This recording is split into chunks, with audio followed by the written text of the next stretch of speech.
we're going to talk about the natural logarithm function.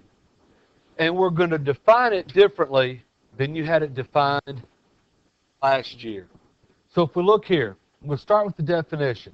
The natural logarithmic function is defined by, then here's the definition. The natural log of x equals the integral from 1 to x of 1 over t dt.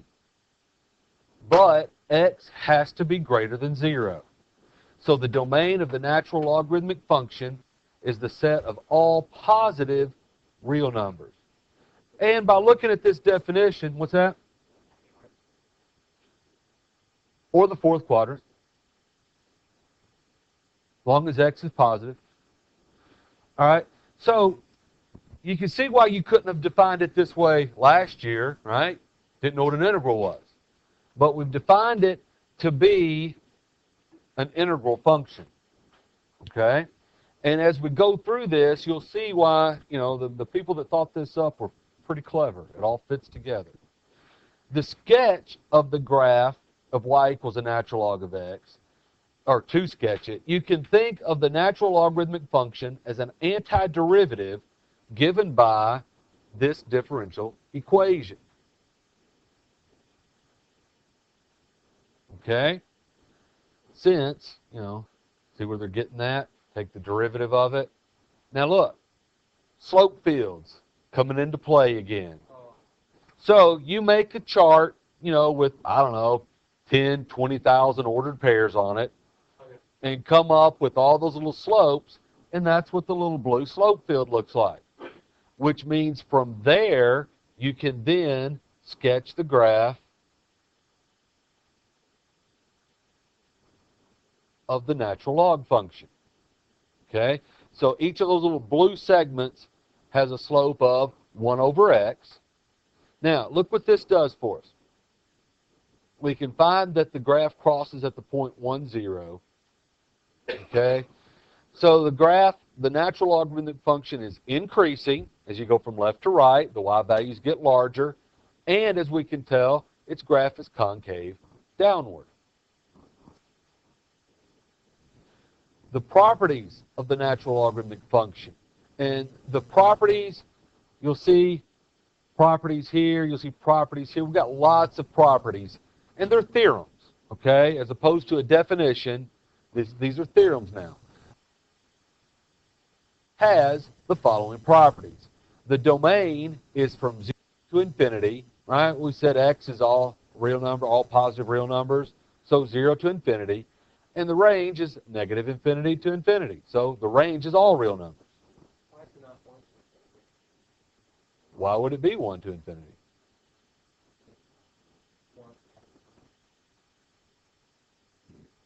1 to x.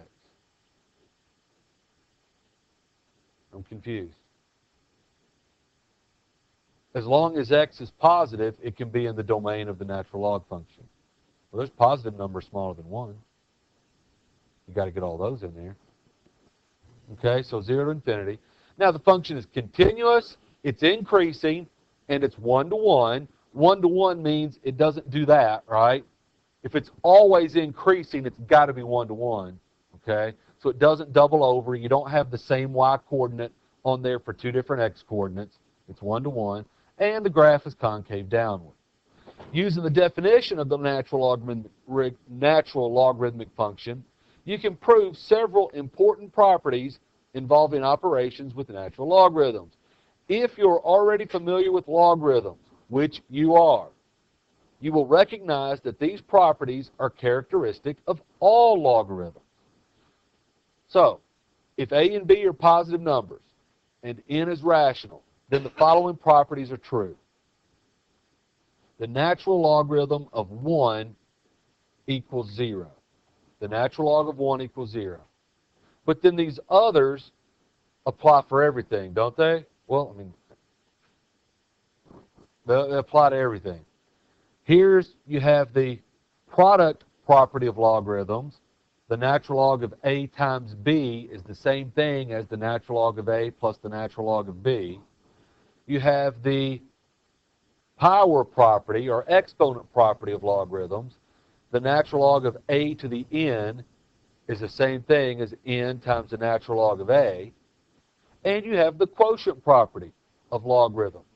The natural log of a divided by b is the same thing as the natural log of a minus the natural log of b.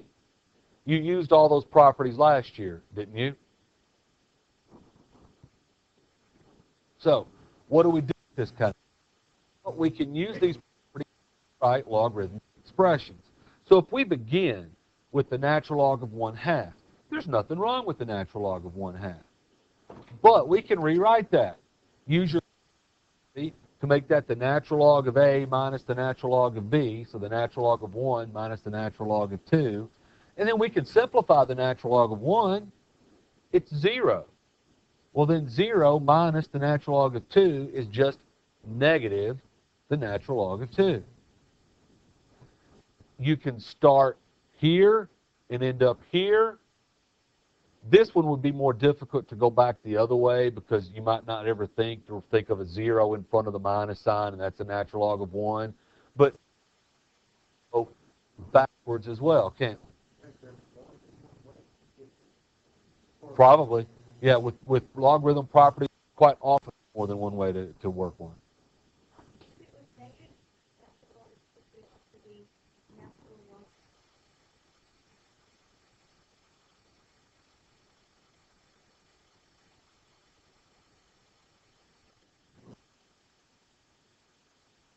Gives you that. And so then we loop back around. Good. Okay? Then we. So could you? Yeah.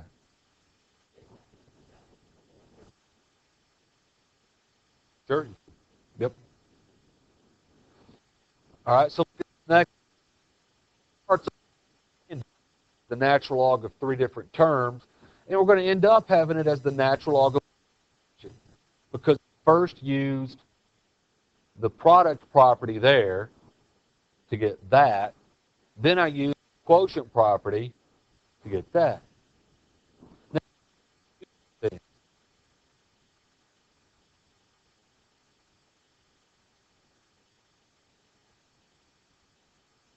derivatives, maybe one form is better than another.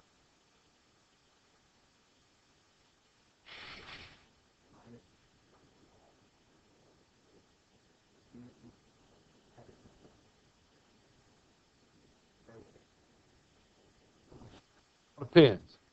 If I had like another negative one, then what I would want to do is I'd want to group those together and factor out the negative so that I could then do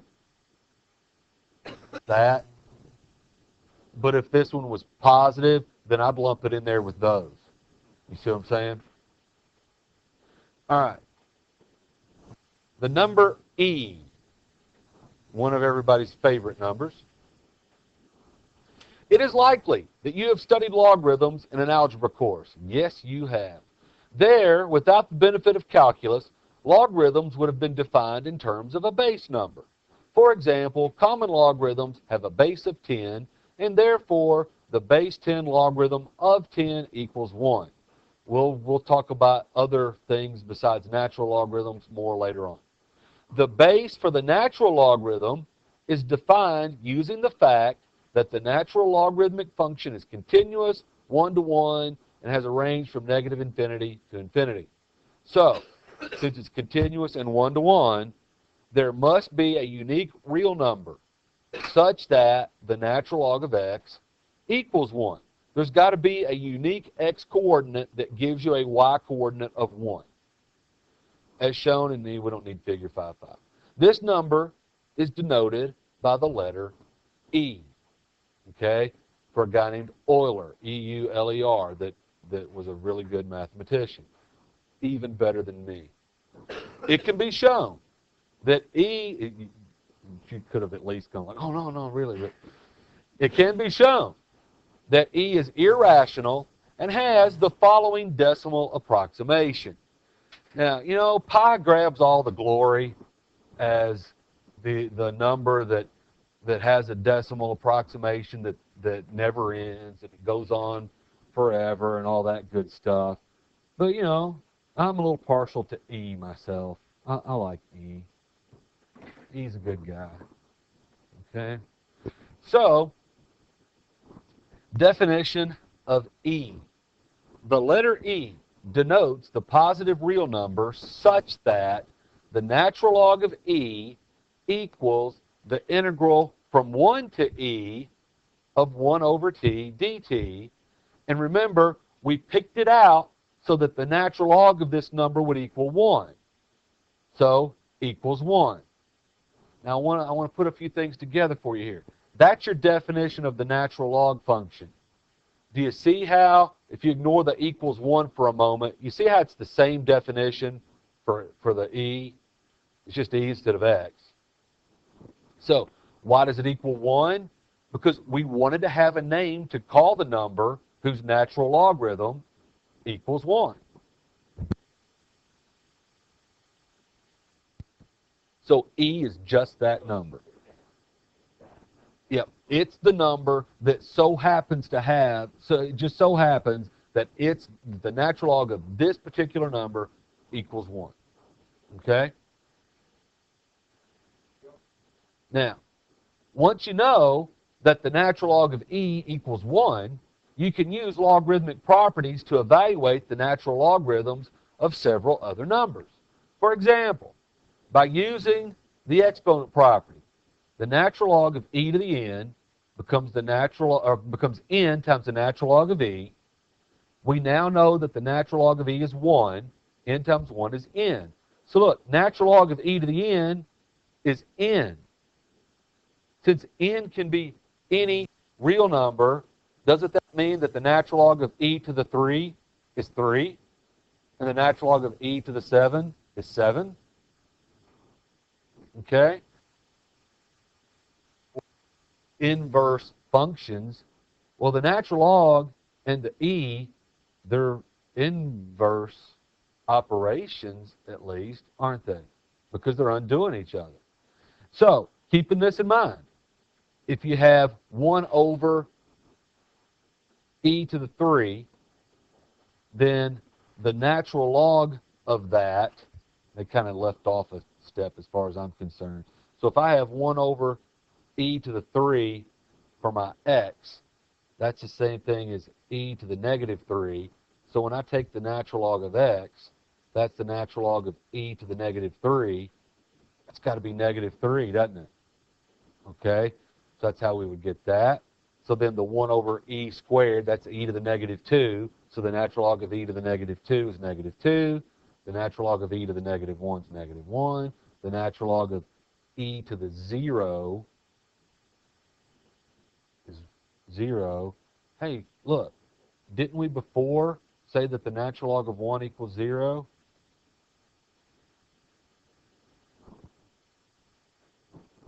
I'm telling you, these people were really bright. They put it all together, okay? Well, they didn't put it all together. They discovered the way it works, and then they defined things to make sure that it works. Oops, too far. And so then the natural log of e to the 1 is 1, natural log of e to the 2 is 2, and so forth. Okay? Hanging in there with me?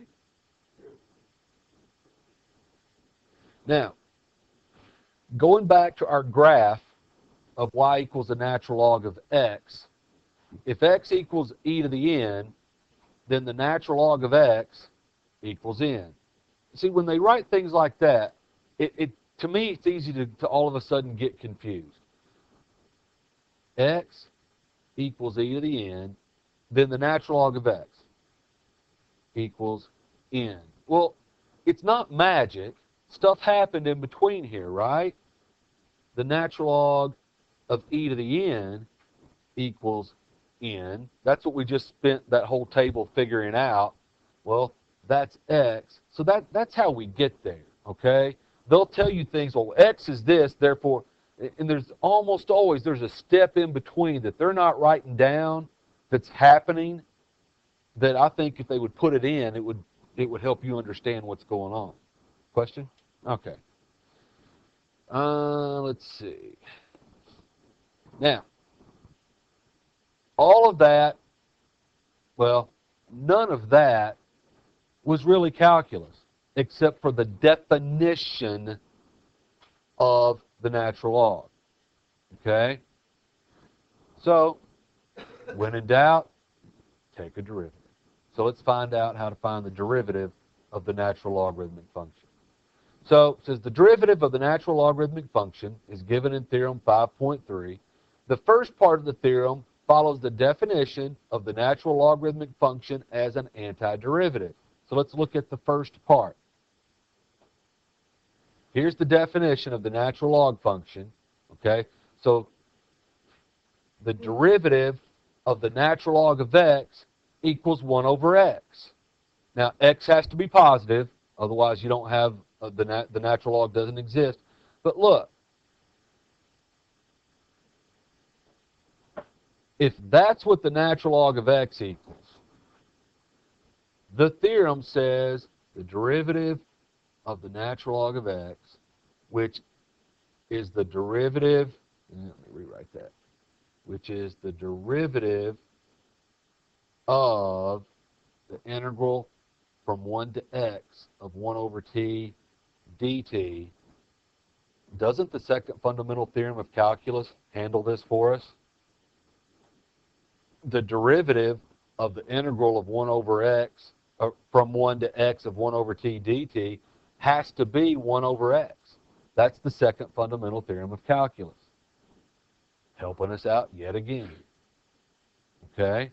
So that's why the derivative of the natural log of x is 1 over x. It's from the definition of the natural log of x, and it's from the second fundamental theorem of calculus. Now, you don't really have to remember that's why that works, do you? But isn't it nice sometimes when you're able to understand how it works, to know it, even if you don't remember it, at least at some point later on you can say, all right, there's a reason that derivative equals 1 over x, so I'm going with it. Okay? Because some things we don't. Some things the reason is complicated enough that either I can't explain it to you or you won't understand it if I can, or if somebody else can. You know what I'm saying? But this one I think you can get. Well, then the second version, the derivative of the natural log of u, where u is a differentiable function of x, well, wouldn't that be the second fundamental theorem of calculus again, but this time the chain rule version of it? Okay? So it's the chain rule version of the second fundamental theorem of calculus. So that's why it's 1 over u times the derivative of u. F of u times the derivative of u. Chain rule version of the second fundamental theorem of calculus. So it's 1 over u times the derivative of u. I'm not real fond of that notation. You can use it if you want. I much prefer 1 over u times the derivative of u. They're just separating that so that you'll know that u has to be greater than 0. No, it's just that's literally a comma to separate what we said here from the u is greater than 0. Okay? Yes.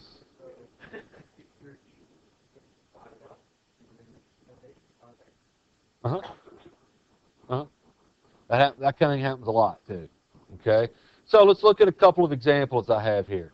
If y equals the natural log of x, y prime is 1 over x. Don't forget all the other derivative rules that you've learned. For instance, the constant multiple rule. If y equals 4 times the natural log of x, then y prime will be 4 times the derivative of the natural log of x. So 4 times 1 over x, or 4 over x. And now, let's use that chain rule version. If y equals the natural log of 3x, so u is 3x. So the derivative, or the theorem says that the derivative of the natural log of u is 1 over u times the derivative of u. So y prime equals 1 over 3x times the derivative of 3x. And then the 3's cancel, or divide out, you get 1 over x. Look at the little more complicated version with the chain rule. Y equals the natural log of u. The derivative, y prime, will be 1 over u times the derivative of u. So 1 over 4x cubed plus 2 times the derivative of 4x cubed plus 2, which is 12x squared. And then sometimes you can simplify, sometimes you can't. So if you can divide out a common factor, then by all means divide out a common factor. I can factor a 2 from the denominator. That's what I'm doing here. Then I can divide that into that to get my final answer. So sometimes you'll be able to simplify. Well, usually you'll be able to simplify. Sometimes you won't. Okay? So what's the derivative of the natural log of x? 1 over x. What's the derivative of the natural log of u? 1 over u times the derivative of u. Okay? All right, y'all with me so far? Kind of? I'll take kind of. Because the natural logarithm is undefined for negative numbers, you will often encounter expressions of the form the natural log of the absolute value of u. You use that a lot when you're not sure what the sign of u is. Just put an absolute value sign around it. Now you can use it with the natural logarithm. The following theorem states that you can differentiate functions of the form y equals the natural log of the absolute value of u as if the absolute value sign were not even there. So that's nice. The derivative of the natural log of the absolute value of u is 1 over u times the derivative of u. You know, they use their favored notation. I still prefer 1 over u times the derivative of u. So if it was natural log of x, Now, notice one thing here. U can't equal 0. Why not? Because then we'd have an undefined answer, wouldn't we? We'd be trying to divide by 0. Can't do it. Now, let's put together some things we've talked about. We've talked about logarithm properties. We've talked about how to take the derivatives of natural logarithms. So, when we see something like y equals the natural log of the cube root of 4x plus 7, I can use that as u and say that y prime is going to equal 1 over u times the derivative of u. The 1 over u portion of that's pretty easy. The derivative of u portion we can do with the chain rule, but it's not all that easy. Okay? So we can do that. There's nothing wrong with doing that. We can do it. But look what else we can do. We can use our logarithm properties to make our work easier. I didn't say faster or fewer steps. I said easier. Okay? So first, write the u portion in exponential notation instead of radical notation. Then use your exponent property of logarithms so that the natural log of that expression to the 1/3 can be turned into 1/3 times the natural log of that expression. Now take the derivative using the constant multiple rule. So the derivative y prime is going to equal 1/3 times whatever the derivative of the natural log of 4x plus 7 is. And the derivative of the natural log of u is 1 over u times the derivative of u. So it's 1 over 4x plus 7 times the derivative of 4x plus 7. Make it into one fraction, and you got it. Odds are pretty good that was easier than going the other route with the chain rule, isn't it?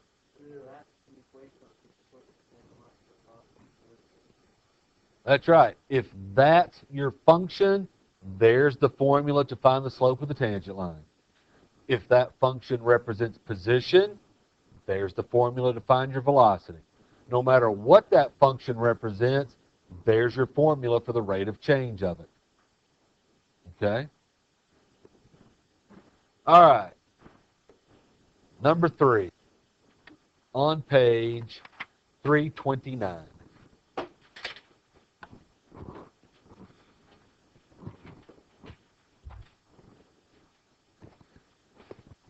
It says use a graphing utility to evaluate the logarithm by, and then 2 methods. 1, using the natural logarithm key, and B, oh, I love it when I do that. 1, and then B, Using the integration capabilities to evaluate the integral from 1 to x of 1 over t dt. And then third, no, that's all we'll do. All right, so the natural log of 45. So let's use our calculator. So get your calculator out. Your calculator has a natural logarithm button on it. Everybody find it? So all I got to do is hit the natural log button, 45, enter. So the natural log of 45 is approximately 3.807.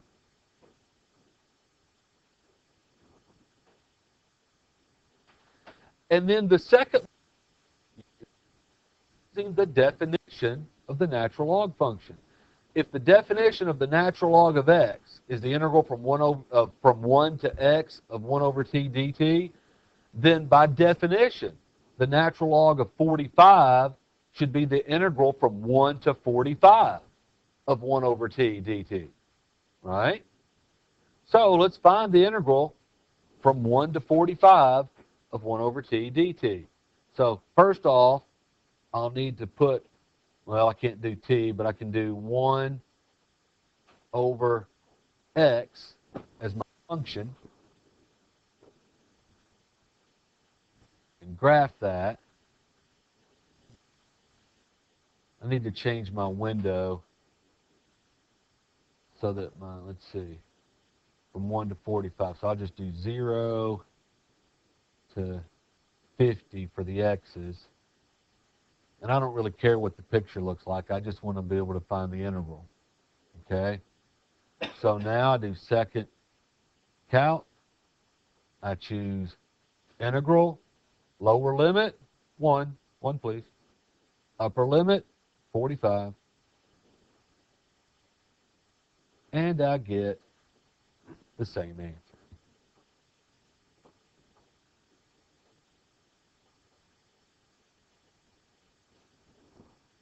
All right, any questions? So we can do it using the button on our calculator, and the second method is using the definition of the natural log function. I think it's kind of cool we can use the definition of the natural log function to find the natural log of numbers. All right, we're good with 3? 15. Sketch the graph of the function and state its domain. Now, one thing I forgot to say way back when is this. You need to know what the graph of y equals the natural log of x looks like. Okay? You need to know, and here's what you need to know.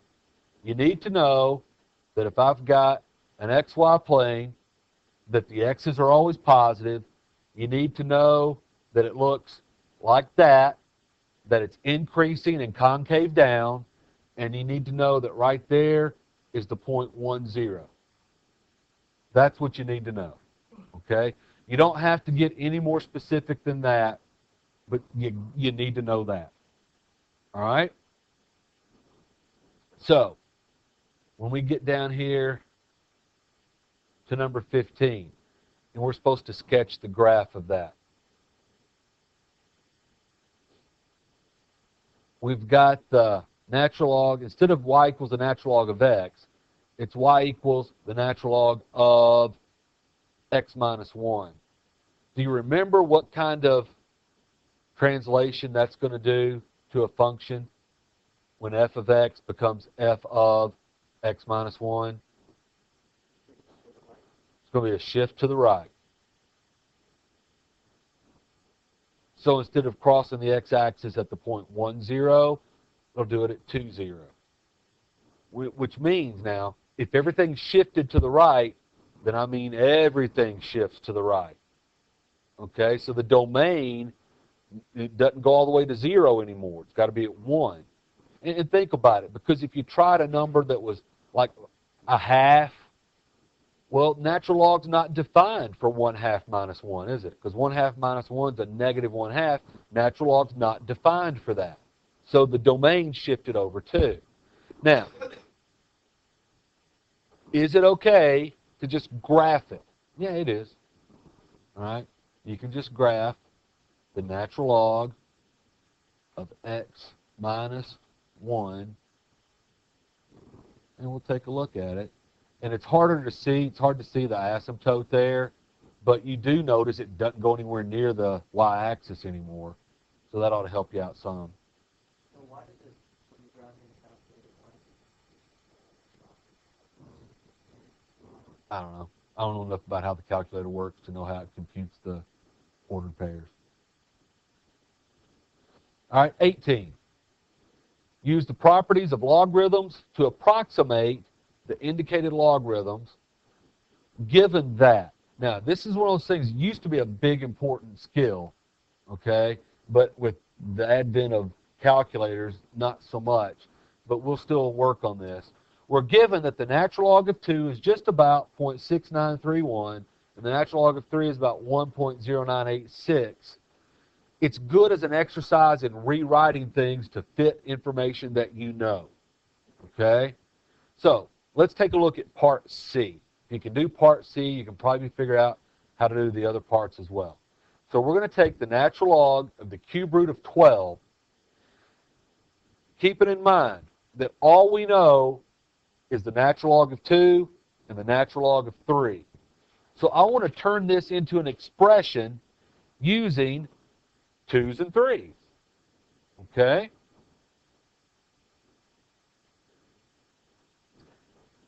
Yep, that's the first thing I'm going to do. Make that the natural log of 12 to the 1/3. What can I do with that 1/3 now? Factor it out. And then look what I did. Oops, I didn't mean to show you that yet. Don't look. Close your eyes. All right. Then that 12, we'll turn it into 2's and 3's. So you might think of it as, oh, 4 times 3, and then 4 is 2 times 2. Or you might think of it as 6 times 2, but then 6 is actually 2 times 3. Whichever way you look at it, can't you break it down to 2 squared times 3? That's the prime factorization, which is good since 2's and 3's are what we want. Okay? Well, I can now use my product property to make that the natural log of 2 squared plus the natural log of 3. Notice I had to add parentheses now because it's 1/3 times all of it, all right? Not just 1/3 times the first one. What am I going to do to that natural log of 2 squared? Factor the 2 out in the front. And now, have I written this expression with nothing but natural log of 2 and natural log of 3? Yeah. So I can substitute the values they give me in for the natural log of 2, 0.6931, and the natural log of 3, 1.0986. Now, it's fine to go ahead and use your calculator to finish that off, but couldn't we, even without a calculator at all, finish this off? So we got it to the point where we could. So that's what you need to be able to do. Like I said, the biggest plus to that is helps you practice rewriting things into a more useful form. Yes? I'll have to look. I don't think so. But as the AP test gets closer, I'll look and I'll remember for sure at that point. Okay? All right, 49. Wow, yeah, didn't we?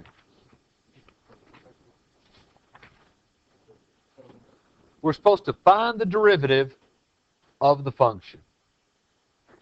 So on 49, we have y equals the natural log of x times the square root of x squared minus 1.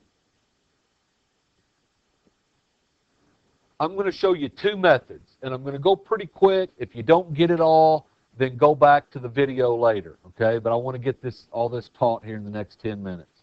So, method 1 is crunch it out.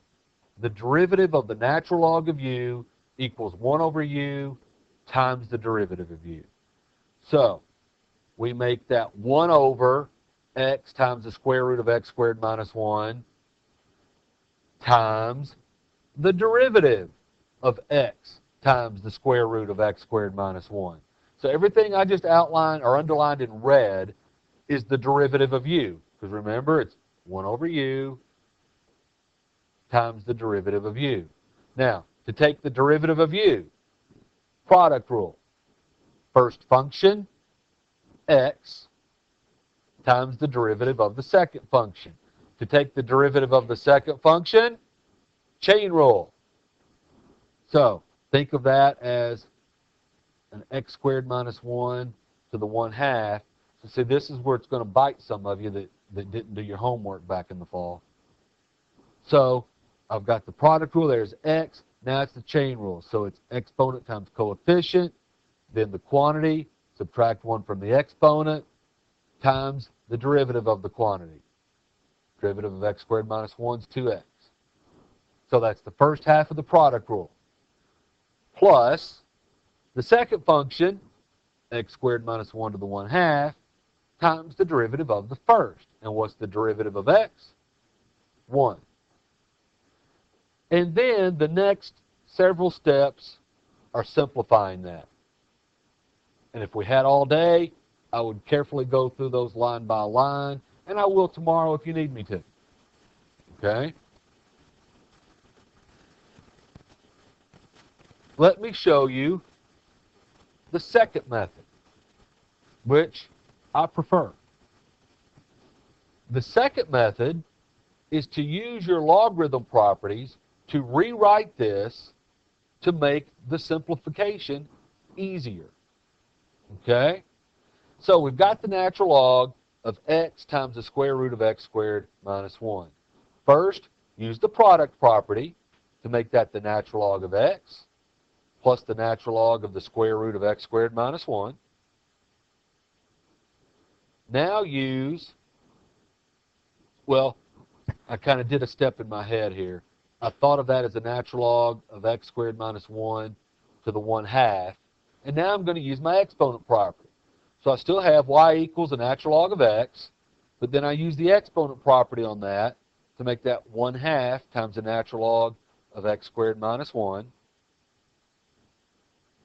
And I'm ready to take the derivative now.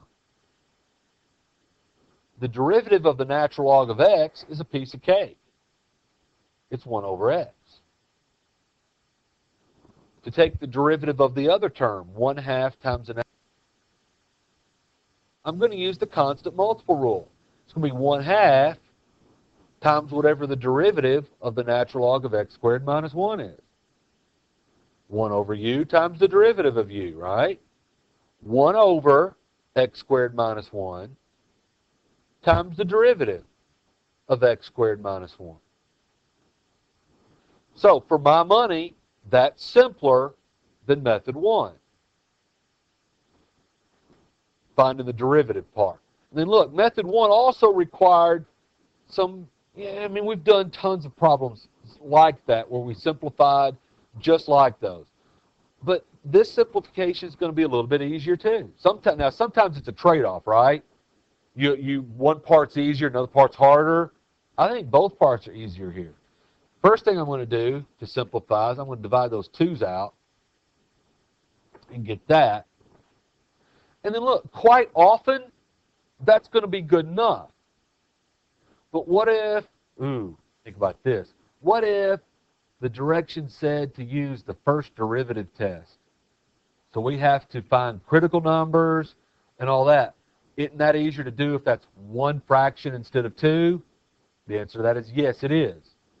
Okay, that's not all that hard to get as one fraction instead of 2. I just need a common denominator. So I need to multiply that first one by x squared minus 1 over x squared minus 1.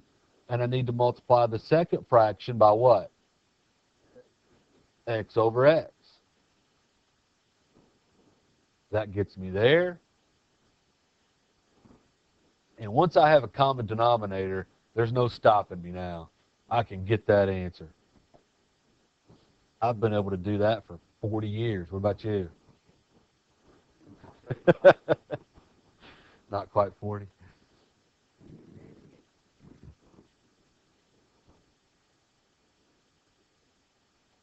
Now, I don't actually care which method you use,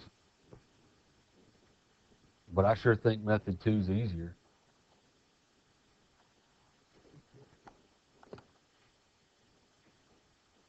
All right, we got one more we got to get to. So if you have to go back and get this off the video, then go back and get it off the video. Last example. Number 54. Find the derivative of the function. All right, well, they've switched to t's instead of x's. Who cares? We'll just call it h prime of t instead of h prime of x. Okay? So we've got h of t equals the natural log of t over t. Now, this isn't one where my logarithm properties are helpful to rewrite this. We don't have a property that tells you what to do when it's the natural log of a number over that number. We don't have that, okay? And look, you can't do this either. Don't do that. Oh, man. Look, I'm not even going to tell you why you can't do that. Because you better know why you can't do that.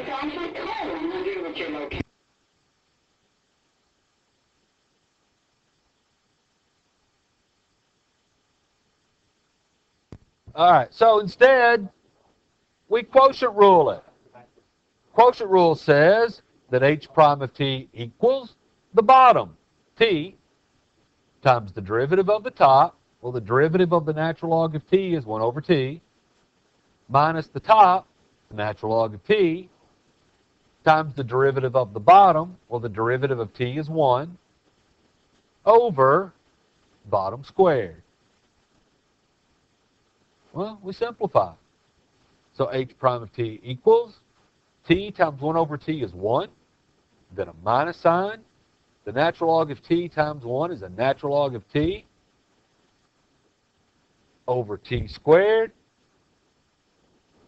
And then we circle it, because we're done. All right. All right. Yeah, I did. I got you on that one, didn't I?